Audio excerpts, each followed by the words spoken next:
Hindi na may kakaila, si Prime Yuji ay mas malakas na kaysa kina Gojo at Sukuna. Nuclear level na ang dismantle niya, kaya na niyang mag-Black Flash kahit kailan, at may curse technique reversal na rin si Dabura. Alamin ang buong detalye sa breakdown na ito. Walang duda na si Prime Yuji ay nalampasan na sina Satoru Gojo at Raimon Sukuna.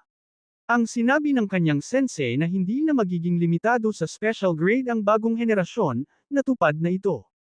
Dahil si Yuji ay isa ng tunay na kalamidad at maituturing na pinakamalakas na sorcerer sa lahat ng panahon. Isang dismantle lang mula sa kanya ay may nuclear level na output, at kaya na niyang gamitin ang Black Flash kahit kailan niya gusto. Pero kalahati pa lang yan ng problema. Dahil ang henyo na si Dabura ay na-unlock na ang reverse curse technique at ginamit ito para ma-one-shot si Mahoraga. Noong nakaraan, pinigilan ni Yuji ang Sumerians at mga sorcerer na magpatayan. Na-master niya ang blood manipulation at kaya na niyang i-track ang curse energy signature sa buong building. Nagpakawala siya ng mga hibla ng dugo na parang homing missiles, dinasarmahan ang lahat. Dahil dito, nabisto ang kanyang pagtatago nang mahuli siya ni Mino. Sa chapter 20, agad sumugod si Osaki gamit ang kanyang palakol ng buong lakas, pero hindi niya alam kung sino ang kalaban niya. Isang palad lang ni Yuji, napigilan niya ito na parang wala lang. Ipinakita niya ang mastery niya sa shrine, katulad ng ginawa ni Sukuna laban kay Yuta, gumamit ng precise slashes na parang chainsaw, kaya niyang hawakan ang talim nang hindi ito direktang tinatamaan. Napansin din na ang aura ni Yuji ay kahawig ng sa isang kalyan. Mahalaga ito dahil hindi na tumatanda si Yuji, dahil kalahati siyang cursed object. Tulad ni Master Tengen, mas naging malapit siya sa pagiging cursed spirit. Habang lumalaban, pinakita ni Yuji ang napaka-advance niyang control sa curse energy, walang delay sa pagdaloy nito sa kanyang kamao. Isang Black Flash ang pinakawalan niya ng walang kahirap-hirap. Tandaan, kahit si Gojo ay nagsabing walang sorcerer ang kayang gawin ito at will, kahit siya mismo. Ginamit din ni Yuji ang blood manipulation para gumawa ng non-lethal attack. Tulad ng kanyang kapatid na si Choso, may lason ang kanyang dugo na nagpapahina at nagpapasuka sa kalaban. Ngunit sinabi ni Yuji, hindi ba sapat na ang Yuji Itadori?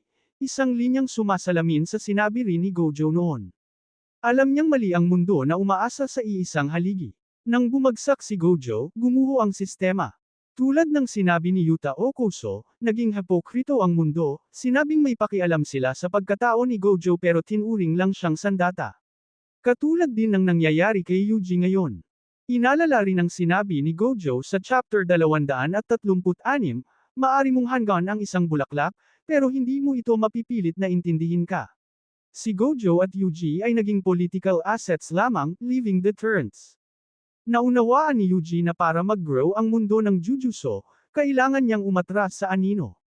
Kung palagi niyang susolusyonan ang lahat, hindi lalakas ang susunod na henerasyon. Samantala, patuloy ang pag-level up ni Dabura. Na-unlock niya ang reverse curse technique at ginamit ito para gumawa ng curse technique reversal, katulad ng ginawa ni Gojo ng paghaluin ng blue at red para mabuo ang purple. Lumikha siya ng itim na gravity mass na parang black hole at tuluyang tinalo si Mahoraga sa isang atake. Sa kabilang banda, naglalaban pa rin sina Tsurugi at Maru kasama si Rika. Ginamit ni Tsurugi ang Soul Split Katana, ang parehong sandata na ginawa ni Mai para kay Maki.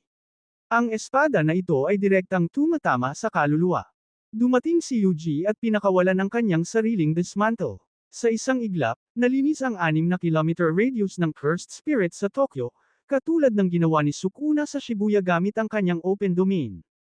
Sa puntong ito, malinaw, naabot na ni Yuji ang antas ni Gojo at Sukuna.